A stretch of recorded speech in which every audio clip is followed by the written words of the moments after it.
กันมัดซี่90พระคาถาจูดเทียน90เหล่มบูชาคาถากัน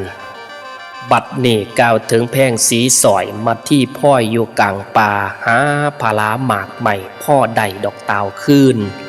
พ่อแต่มาหอดห้องเขาห้อมบอนเป็นซอง3สัตว์มาแลนตองตันทางระวางทางลาดสาสีกะลัดทางทั้งเสือโคงเสือเหลืองเสียงคำล่ามเลี้ยวลูกแหลบเลี่ยยังลินดังสีกินทะย่านเต้นเลี้ยวดูคูตะคอกงัดซี่ยุดอยู่หยิ่งค้าก่าวกะบอไปป่งกะตาหมากใหม่ปนมหนอบบั้นท่าขอมาฆ่าขึ้นกับยาสตันทางนองเทวดาอยู่หนห้องหิมมาพ่านให้ทราบเหตุขาน้อยเมียพระเวทเจ้าผู้เน่ายังอยู่ป่าไผ่ไปเที่ยวหาหมากใหม่ถวายทานโพธิสัตว์2กุมารผู้พ้อยผัดกะอยู่ข้องค่อยตอนขอวิ่งว่อนให้หนีทางอย่าตันทางให้เปิดปอง3พญาพี่น้องให้หนีหม่องปองสิไปนางสิปั่นหมากใหม่ให้เคิงหนึ่งขั้นนี้โปรดป่านี้ผู้ทนถูกโศกกะสันแสนสัน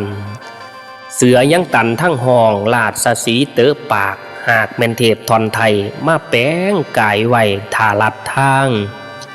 ย่านมัดซี่พามางท่านทานโพธิสัตว์จึงแปลงกายมาลัดบ่อให้ท่านดอกสองหน่อยมัดที่ก่อยใจอ่อนวิ่งว่อนจนปากพาวมโนในปวดลาวน้ำตาหน่อยว่ายาวลงพ่อตะวันอวยโคงลงบายดอกแสงสี3มักขี้ก็เลยจางแยกทางนอกไปใดมัดซี่ไว้ว่าฝ่าวขอข้านกะของควยจังแม่นช่วยแห่งฝ่าวขนิ่งแก้วแก่นสมอนปานนี่คนลัดตอนกะใจอ่อนค่อยทางแม่น้อนางทั้งเดินขนิ่นน้ำแลนซ้ำกับป่านนั้นจนตะวันแสงคอยจังถึงดอยเขตด่าน2กุมารลูกแก้วแม่มาแล้วเจ้าอยู่ใสแปลกประหลาดนาดไทยบ่เห็นอ่อนบุตตาสุวรรณมาค่อยหลับสุดานดอยค่อยจองมือนี่มองหัวสายมองได้ก็มองเป่าพะนั่งเหงาเมื่อยเส้นใจเต้นทีละลัวพ่อไปหอดเขตหัวหาบตากระปงยุดจนเหือไหลไข้หมดหลดเงียบเงาเนาะเอาหายตายกูตายบ่เห็นหล่าใครว่าจ่าดอกเอิญกูลูกทั้งคูเจ้าอย่าเล่นมั่วลี่ดอกซอนตนแม่มัดซี่แลนคนเอิญเอ่ยดอกไขจ่าแลนกลับไปกลับมาคูสถานดอกล้านกวงหาไทยดวงมองเสาบ่เห็นเง่าลูกอ่อนหรือแม่นลูกแลนซอนลบดีดอกปลายบังหรือเจ้าสั่งสีงอนหนาว่าม่านด่าดอกน่านเต่าสันบ่แม่ว่าสิไปฝ่าวพัดเลยสาวกาวแถลงบ่แม่นแม่ตั้งแกงแม่นี่แหงอยากขึ้นกับข้ามแต่ว่าล่างหากมาทับจังคอยมาออกป่านนี้นั่งมัดซี่หลงเสือจิตละเมอดอกเผือปวงดวงหัดไทยสีแตกมางบ่จักอ่างดอกเอยขานคืนกับคูนพระพีทานให้เอื่อนอ่านดอกทุ่นถาม2คนง่ามไปใส่นออีพอคุ้นผู้บุญลนลูก2คนบ่เห็นหนาน้องจึงมาทุ่นพีบอกมัดซี่เนทอนาว่า2หล่าไปอยู่ใสพี่พระเวทเอ้ยเมื่อนั้นพระเวทเจยค่ำหาเฮยนั่งมัดซี่คำสินดีนาหัวเลาะเหาะหยันดอกขั้นแขวแนวมัดซี่มั่วเสือเพอเล่ออยู่กลางป่าเถิงย่ามมาบอกกลับมาไผสิไปรับลู่ดูได้ตลอดวันพระเวทตัดจังสันกะพอว่าหวังดีพ่อแม่เอ้ยขั้นสิเผยว่าจีบอกว่าท่านนอไปแล้วแนวผู้ยิ่งใจน้อยพ้อยความหิวลาอ่อนย่านเมียตายเสียก่อนโอกาสเหมาะจังสีแจงจึงแท่งทังประชดเมียเศร้ามัดซี่เศร้าเจ้าอย่าเอื่อพีเม้นเบื่อตาสีดอนอย่าหางอนล่มกลบนไปดอกถามทวงขั้นเจ้าหวงจริงแท้สีแว่นี้เฮ็ดหยังว่าผลหมากไม่ดามตาหาเอาใสกะย่อมได้มั่นแท้กะมากหลายเจ้านอกใจจากอายจริงบ่อย่าปอเลาะไปถูกค่ำผู้ใดเหาะนายหลายเด้อยากอายบาถ้าเน่าปางพี่สิขาประหารเลยให้มวยมิงซ้ำนี่หรือใจผู้ยิ่งแหงดูไปปัดแหงหายเฮ็ดขายหน้าเผาผัวศาสตร์มัดซี่คิดชั่วเอาใจหลีกไล่นี้พี่สิดูท่านหรือลูกรุ่นดอก2หน่อย รีบหนีไปประเดี๋ยวหมอยเงาสิฟ้อข้อขาดมันบังอาจยังบ่แล้วยังมาแกงเสร็จน้ำตาเหลือแห้งพีต่างหนามาพำเพี้ยนบำเพ็ญศีลอาศัยกินน้ำเมียเมื่อยจนดอกท้นให้อยากอายคนพ่ออยากให้สงสารโตเมียบ่ลำไปหาเกี่ยวพญาท่อนจนว่าคำกลับมาถามลูกหน่อยซ้ำอ่อยอิงบีบนันตาหลายมัดซี่เอ้ยเจ้าน่ะเมาไปหาเล่นพ่ามไพ่อยู่ในป่าลืมลูกหัวปุยูธาคำแรงแล้วกับบ่มาน้อมัดซี่น้อโอ้ยผีคือจังเบาจังสันก่อนสิเข้าป่าใหม่ก็ยังสั่งกันดิบดีเด้ลูกทั้งสองฝากสามีให้เบิ่งแทนมัดซี่ด้วยมัดซี่ก็ไปหาผลหมากหลากไม้มาสู่กินนั่นละลูกเข้าไปใส่พระเจ้าพีเฮ้ยภาษาสำหมากใหม่เต็มป่าพนาดงเสียวหลายปันใดก็ย่อมหามาได้เจ้าคงไปหาเล่นพญาท่อนดอกฟอนแอนลูกของเฮาแม่นมันไปเล่นไสอ้ายสิฮู้น้ำเจ้าสันติไปหาเอาพุ่นบัดนี้มัดจี้เจ็บปานเหี่ยวแสอสุนีตีฟาดขาดบ่ถึงได้นางอึ่งจากเบ้นแท่ว่าอีหยังพระเวทหายอยู่ปังตัดสั่งดอกค่ำแข็งจึงแถลงรายงานหมอบข้านแล้วจาเว้าพี่เอ้ยพี่เอาหยังมาเว้าสังเมาเอาว่าเมียขี้ขาดอนุญาตอย่าว่าขามัดซี่ซาดอกกอบคำนางหวังดีเลิศลำสั่งบ่หำต้องคิดพี่เอ้ยจิตมัดซี่ทั้งดวงบ่หักไผทั้งนั้นถูกวันยังดูใดน่านปั่นใดก็เห็นลูกเมื่อนี่กูกบอนใดก็เงียบจ่อยค่อยเอิญจนเมื่อยแห้งกลับมาถามก็ถูกพีกันแกงแปลงวาดบ่สมพดแท้น้อหมดพลังแรงกายก็พอผัวขวนไทยให้รักษาบุตรตาไว้แต่ไหนเลยบ่เป็นเรื่องเบาแบบนี้พี่โกรธเครื่องสั่งมัดที่สั่นบ่อจึงหาขอดาให้อายคิดเบิ่งดูพี่อายแต่ไกลจากสีพี่หาผู้ดีคือนางย่างตามสิมีบ่เคยมีคัดคองอแง่ในกระดูกพี่กินลูกสันบ่จึงหันคอจังยักมานถามทอใดกับบ่ตานเอื่อนอ่านดอกความหมายเสือกินตายอยู่ในไพ่หรือว่าตาวขึ้นเมืองแล้วสิว่าเฮาบ่เห็นแล้วค่ำเดียวกับบ่ว่าก่อนมัดซี่สิเข้าป่ายังได้กำชับไว้ว่าดูให้ทั่วถึงกลับมาถามหน้าบูดบึงพองหาเรื่องดอกมาทับน้องขอยิ่งยอมรับฐานอกใจคือเบาเอาเลยเด้อสายฟ้าฟาดลงมาให้ตายหาผีอยู่ในดงป่าธรณีเถื่อนทำให้กำตองดอกแลนท่านขั้นนางดีอยู่นั่นให้มันเทียงเด้อคือผัวอย่ามองมั่วแนวใดคูจะเลื่อนดอกข้องคูลองเบิงดูยิ่งกับไส้ใจไผแน่เทวดาให้เหลียวเบิงเบาไปหึงอกสิแตกม่างบ่เห็นทางดอกเงินง่อยแลนหาเลาะลูกน้อยกอยเอื่นกูกหาเอาซ้ำกะเว้าเว้ยขันสนันพงดอกดงกวงผ้าจันควงนผ้าบูละผ้า15 คำหน่อยปัดแหงสีดำล่มพัดบังมืดใบมัดซี่ไห้ดอกอ่อนแห้งหาบ่อนใดกับเป่าแรงแหงหายแหงดอกโง่ข้อซ้ำผัดต่อหัวขันเลือดไหลนอกแดงลาบ่หัวซ่าเจ็บซ้ำปากบักค่ำเอ้ยลูกแก้วของแม่อดขานตอบแน่แม่สิตายจากเจ้าหีบมาเบาให้แม่เห็นแม่มัดซี่เลือกเฟ้นเข้าป่าดอกหาบุตรถูกอยู่ในขงเมืองมนุษย์กะลังมาห้มหันมือบ่วันมาหายหนาค่ำให้รีบตาวเอิ้นจนปากฟาวเงียบสงัดมิดอิงติ่งสวิงลมดอกเท้าลง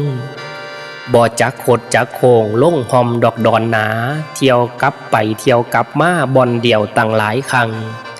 เบิดความหวังสิหาคนจอละดนรีบกับตาวสีกาบทุ่นเรื่องเล่าถามพระเบียดอีกครั้งกะกลัวยานดอกสันสายแล่นลงไปเคลียคุยประทุมชาติสาสีกะบ่มีห้อยค้นแต่อย่างใดดอกพ่อดีจนว่าสาสีขุนทุ่นหัวเอ้ยเจ้าอยู่ดอกใสนอเจ้าสิหูแน่บ่แม่นี่ทุกโศกหอนสะอ่อนโอดอกโอเสียงขั้นบ่นับเบิงเรื่องตั้งแต่มัดซี่หาเป็นเวลาเมิดคืนนำหมอกห้วยดอกกำยอยแพร่สบายจนซอยห้อยหนาดอกขีดควรประม่วนดูบ่ใดมัดซี่ใส่ให้บ่เศร้าถึงเวลาหงเศร้าวันใหม่ก็ยังหาจนปัญญาเบิดทางบางสิหาดอกเสียแล้ว กลับมาถามผัวแก้วหลายแนวแต่เว้าว่าคุณพี่ขาลูกหน่อยเฮ้าไปแท้อยู่ที่ใดมัดซี่เว้าอยู่ใจพี่บ่ใส่ดอกหูฟังนั่งบึ้งตึงอึงอ่ำบ่ปากน้ำดอกพ่อน้อยเลยสวอยวิดลมเบิดลมสิเว้าจมอุกอุล่าตอมตมวิสัญญีแน่นิ่งสลบลมบาดเท้าลงเดโน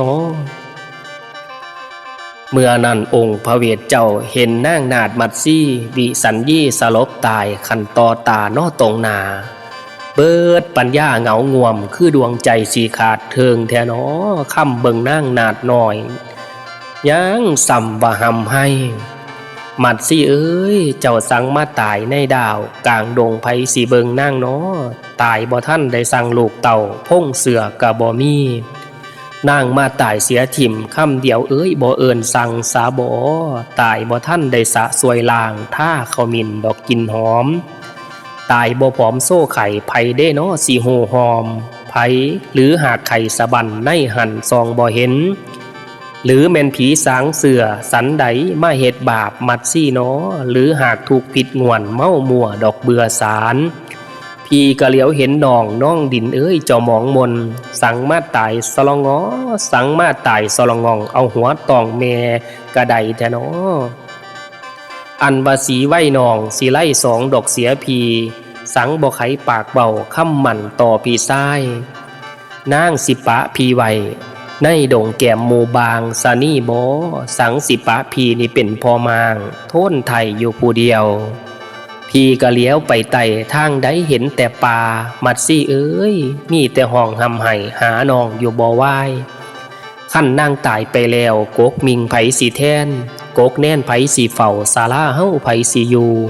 ไผสีมาเป็นผู้เว้าน้ำอายเมื่อคำแรง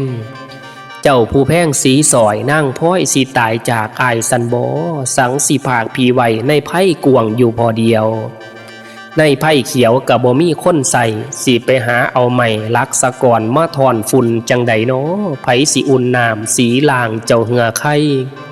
ไผสีมาโจมเจ้ามัดสีนางน้อลูกนางไผสีมาอุ่มอวยเจ้าดอยให้เม่นทางไผสิย่อนั่งเข่าหามไปเจ้าปุ่งปลาไผสิมาพาใหม่เผาเจ้ากับบ่มีขั้นสิฝังเสียทิมบ่มีเสียมสีขุดกลมัดซี่เอ้ยขั้นสิเผาแจมเจ้าไฟใหม่ยานบ่เห็น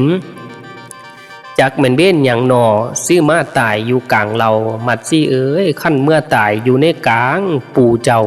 ยังสิได้ดอกเสพงันจักได้ผ้ากันสางพระเม่นหลวงเผาขาบอันนี้นั่งหากตายอยู่ป่าใหม่ไผสิเมียนกระดูกหนังไผสิเอาน้ำสู่คนท่ามาลางสวยมัดซี่เอ้ยไผได้เนาะสิมาบ่มกล้วยตีบหน่อยเว้นเข่าดอกแจกหาลานางเอ้ยขอให้ขึ้นมาสาลาให้ขึ้นมาดอกหาพีในโลกนี้หาคนดีจังเจ้าแม่นตายแล้วดอกเกิดมาแสนพันปีเด้อลุงป่าอย่าพอพบประสบเห็นยังบ่มีเหลือเด่นสีทอนั่งมัดซี่ใดผ้าเดินไพ่พนาเหือเฟื่อดอยดอกตอยตำเจ้าบ่จมจักค่ำติดตานน้ำอ่อนตอนเครื่องขอนหลดบอกเคยปากจมวานองเอ่ยให้เจ้าตื่นมื่นตาเด้อค่ำเด้อลูก25พี่ท่านไปกะเพื่อผลดอกไพ่ซอยมาจนใจแท้เด้ข่อยเมียมาตายสินสีลายหอนสิใดเป็นนายผัดมาปวดทองขี่โบราณเบาก็คือดังพี่นี่แน่นอนสร้างบ่สมเจตก่อนหวังต่อโพธิญาณขามสงสารเหือแพ้แม่มัดซี่ดอกถือทายเลยมาตายเสียสัมกำยังเด้ดอกคุณแม่พอมนุษย์ในโลกเฮาเนาะสร้างมาเป็นจังสี่อยากมีหวานดอกเป่าคืนพระเวทให้สะอื่นมายืนหำดอกหวนขิดจิตละเมอควนข้างนายสะอ่างโตหายย่ำเมียตายสิเป็นหมายเดียวได้ดอกขาดมูไผสิมาหาสู่ผลละหมากหลากใหม่เวลาอายดอกอ่อนแห้งขอบอยากพี่นี่กันแกงบ่สีแจงเวลาหิวยานแต่คิ้วล่มจับขันบาท่านบุตรแล้วผลที่สุดเมียแก้วก็เป็นไปดอกคือว่าตายบ่มีวงศาคณะญาติพวกพ้องหีบขึ้นนองอย่าดวนตาย เอามือค้ำลูบไหลใจละลึกดอกส่งคิดตายสนิทแล้วนอค้ำจังแม่นกำดอกเว้นอายขั้นเจ้าตายบุตรแก้วยังอยู่น้ำกะไข่สัวเมียที่รักของผัวยังสองเฮ้าทอนี่สิดูนาดอกเพิงไผเบิดผิดห่อนแล้วกะให้อะไรจมดอกห่มยาเด้เนาะเดินวนไปเวียนมานางสาราดอกส่งเกิมคักละเด้อกูนี่บ่มีเลยโลกสิอยู่ตะวันออกกะแม่นผู้เขาวงกดโคดโค้งจากทางบ้านแม่นอยู่ไสหันมองดูทิศใต้กะเป็นป่าดอกน้ำหกตะวันตกมีแต่โพ้นโดนเนิ่นดอกพงเหือแล่ทิศเหนือทางตนปนกันดอกงัวมืดตีดเป็นผืดบ่อแจงล้มแหลงดอกผัดบีเบิงมูนกกลางกีเหียกคูดอกเขาคู่ดูมันมีความสุขถูกบ่มีดอกมากกลัวมองเบิงตัวเองแล้วบ่มีแนวสีมาทอถูกในโลกพอวอมาโห้มทอนอยู่นี่กูนี่ดอกนายสิ้นสังมาตายบ่สิ้นหันปินไปดูนั่งกันนะสองแขนกลางความจัดกอดข้อดอกมามือขั้วกลุ่มหัวไวข้ามขิ้งกะยั่งอุ่นสาธุเด้อผลบุญขอจงน้ำทรงให้มัดซีไทยดอกตาวคืนตักเอาน้ำลูกคืนตักลูบหนาแล้วกะว่ามาเด้อขวัญเอ้ยมาเด้อขวัญนั่งมัดซีเอ้ยละทั้งเบาละทั้งว่าหีบมาเด้อขวัญเงาเล่าขิ้งกลมดอกถูกฝ่ายมาเน่าเนื้อเน่ากายขวัญทั้งหลายยาสามาถอนมาอยู่ขิ้งขวัญจะลมเกือกกิ่งบิ่งแลนหาบุตรต่ำสรุดโค้มต่อยาสิล่อเพื่อนสาลูบกายาประพมนามโฉมงามกะเลยตื่นมื่นพเนตรลุกขึ้นแล้วถามสอว่าข้าวองค์พระเวทกะจึงเว้าเรื่องลูกให้เมียฟังมัดที่ฝังใจนึกอนุโมทนานอมจอมพันย่าจริงแล้วแนวใดกะย่อเยินสามารถขมคืนสู่ดูไว้พวกหมู่เฮา90 ถา90 คาถาถวนบ่อละบวนสีโคงตาวเป่ามาย้าวสีวาเยินเชิญตีคองให้แน่เด้อผู้ฟังเอ้ยพ่อแม่เอ่ยมุงสาธุนะครับจบลงไปในกันของมัดซี่ผู้ใดบ่ได้ไปฟังเทศในวัดในว่าบ่มีโอกาสอยากเบียดอยากม่านก็เปิดฟังช่องจานคู่พงเอาการมัดซี่90 ปะคาถากล่าวถึงนางมัดซี่ตอนสิเดินออกจากป่าดงพงนาเห็นหลาดจะสีเสือโคงมาเทวดาแปลงกายมาลัดใบเพื่อบ่ให้นางมัดซี่กลับมาท่านตอนพระเวทท่านกันหาชาลีพระเวทก็ว้อนไหวว่าสิกลับมากะคำมืดปืดตามาหอดถามหาบุตรตากับบ่เห็นพระเวทกับบ่ปากหาเรื่องหาเล่าให้เมียไปเล่นสู่ว่าสันฟ้าเพื่อบ่อยากบอกย่านนั่งสวอยมาเมื่อยว่าให้ใจเย็นๆแล้วก่อนจังสีเบาสู่มัดที่กะหาคำมืดปืดตาจนแจ้งสว่างจนสลบลงพระเวทก็จึงเคยเอื่อนเอ่ยเผยว่าจีว่าลูกสองเฮาพี่ได้ท่านให้แล้วนางมัดซี่ก็ได้สติว่าให้เป็นสะพานแก้วสะพานท่องเที่ยวทองพี่นี่หวังแห่งห้องโพธิญาณกวงแม่นนิพพานให้เจ้าอนุโมทานอนุโมทนาทานน้ำพีถอนางมัดซี่กับอนุโมทนาเข้าใจก็จบลงในกันนี่สรุปแล้วก็คือกันนี่คือกันของนางมัดซี่โศกหาลูกหัวอกของคนเป็นแม่ว่าลูกสิอยู่ไสฉะนั้นลูกผู้ใดก็แล้วแต่ไปทำการทางงานอยู่ค่ะประเทศบ้านดานไปแดนต่างจังหวัดไก่ขึ้นพอดพ่อขึ้นหอดแม่ขึ้นหอดความหักทองมาผ้าใหญ่ตบผ้าขีตีผ้าอ้อมปอมผ้าเหี่ยวร่างกายสังขารวิญญาณอีหยังทุกสิ่งทุกอย่างเฮาพ่อกับแม่ให้เฮามาจงระลึกนึกถึงเพิ่นอย่าลืมบุญลืมคุณเพิ่นเด้อเอาคันถึกเอิกกะกดไหลถึกใจกับกดแชร์ให้เด้อพี่น้องเด้อเป็นแรงใจให้เนาะอนุรักษ์รักษาไว้เรื่องพระเวทต่อไปจังมาฟังกันซักกะบันว่าเรื่องเล่าสิเป็นไปในจังใดแน่จบทั้ง13กันจริงแท้แน่นอนล่ะเอาจังใดให้พี่น้องอยู่ดีกินแซ่บอยู่แจบกินนัวพักกลมซุมเย็นอายุหมันควันยืนเป็นโฮมโพต้นใหญ่ต้นไส้ต้นหนาลำด้วยตลอดปีโชคดีตลอดไปมันยืนสวัสดีครับ